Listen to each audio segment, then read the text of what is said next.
Hola, hoy te voy a hablar sobre las novedades que trae la versión 5 del ProCloud Server.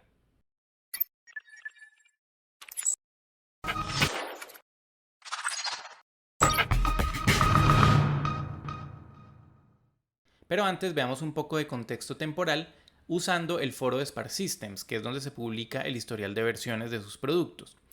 Si nos fijamos bien, el ProCloud Server aparece oficialmente en abril del año 2022. Digo oficialmente porque antes de esa versión están las versiones Release Candidate y las versiones beta, que esas realmente no se consideran versiones oficiales, son versiones de prueba para que los usuarios exploren el producto, encuentren errores y a veces encuentran errores que no deberías tener en un ambiente productivo. Cuando ya aparecen estas versiones que no traen la etiqueta de Release Candidate o beta, ya se considera una versión oficial. Entonces, la primera versión oficial del ProCloud Server 5 aparece en abril 21 del 2022 en conjunto con Enterprise Architect versión 16, que si te has fijado en nuestros últimos videos, es la primera versión de Enterprise Architect que soporta procesamiento a 64 bits, es decir, usa las librerías de Windows de 64 bits, tiene sus propias librerías a 64 bits, se almacena en la carpeta de Program Files de 64 bits y en general la forma en que procesa la información es a 64 bits. ¿Por qué es importante que estas dos herramientas salgan al tiempo de 64 bits? Porque Enterprise Architect le envía la información al ProCloud Server a 64 bits, él la procesa y envía la respuesta a 64 bits a Enterprise Architect.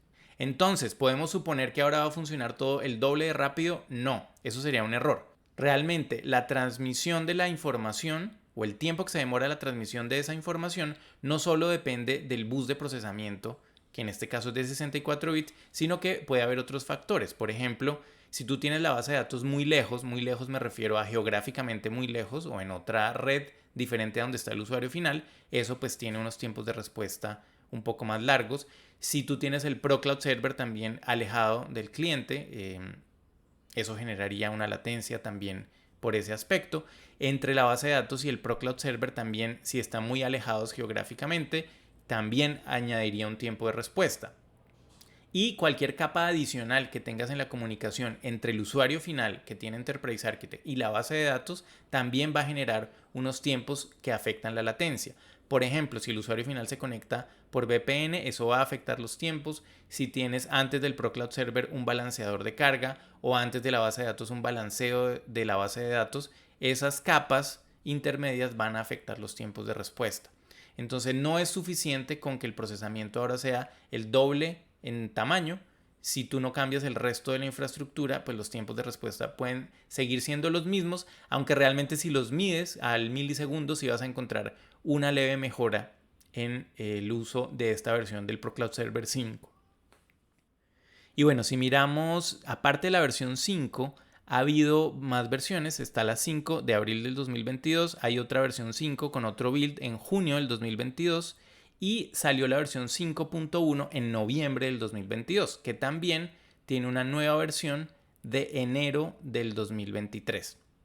Es decir, la versión 5 no es la más reciente, llamemos las versiones 5 a la versión 5.0 y a la versión 5.1, que son las que traen esa característica de ser de 64 bits. Pero realmente tienen más características. Si exploramos en detalle el historial de versiones, vamos a ver que la versión 5.1, bueno, tiene unas pocas características, el último build, el penúltimo tiene otras tantas, y poco más. No es que sea una lista muy extensa. Pero si miramos la versión 5.0, en esa sí vamos a encontrar una gran cantidad de características. Hay varias que dicen nueva característica, new feature, y la lista es un poco más extensa. Entonces sí hay un gran cambio entre las versiones 4 y las versiones 5 del ProCloud Server.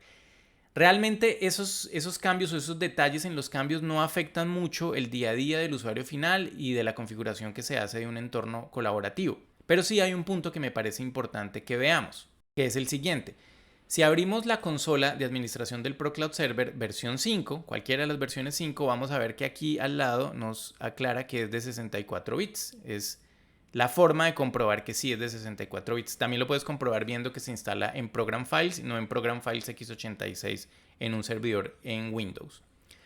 Bueno, pues resulta que cuando creas una conexión a una base de datos, la gran diferencia que tiene esta versión de ProCloud Server es que al momento de agregar nuevas conexiones ya no te va a aparecer la ventana de ODBC de Windows, donde tienes que elegir el driver, donde tienes que elegir si vas a hacer una conexión ODBC, ingresar todo el resto de la información con la ventana de Windows, sino que ahora te aparece una ventana nativa del ProCloud Server con las opciones de tipos de bases de datos que soporta, que están Firebird, que puede ser interno, un Firebird que esté remoto. También puedes usar MariaDB o MySQL, dependiendo de la versión que estés usando.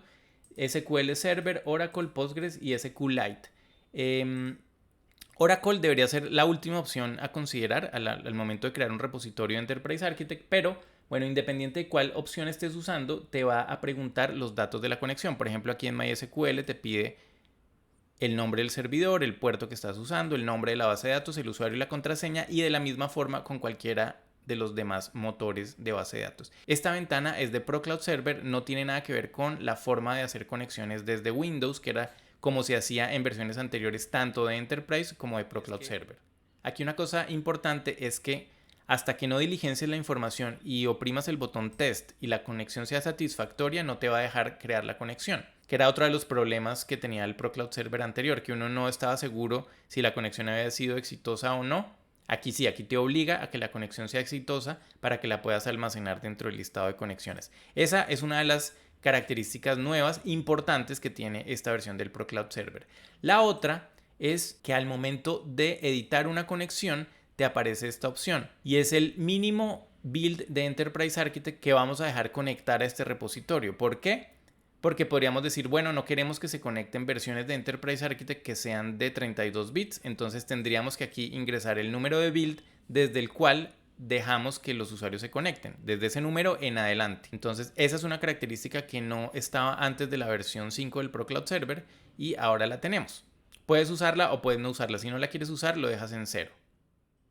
Y otro de los cambios que nos impactan es que los puertos por defecto ya no son el 804 y el 805, sino el 1804 y el 1805. Esos puertos de todas formas se pueden cambiar en el archivo de propiedades, en el archivo de configuración. Los puedes dejar 804 y 805 como solían ser en versiones anteriores, pero te recomiendo dejarla como viene ahora. ¿Por qué? Porque cada vez que reinstales o desinstales e instales el ProCloud Server por algún mantenimiento que tengas que hacer, los puertos por default que van a quedar son estos, 1804 y 1805. Esos son los cambios significativos. La forma en que funciona el ProCloud Server, cómo se configura, el tema de licenciamiento, sigue siendo igual, siguen existiendo plugins, pero ahora va a ser mucho más fácil la forma de realizar conexiones a la base de datos.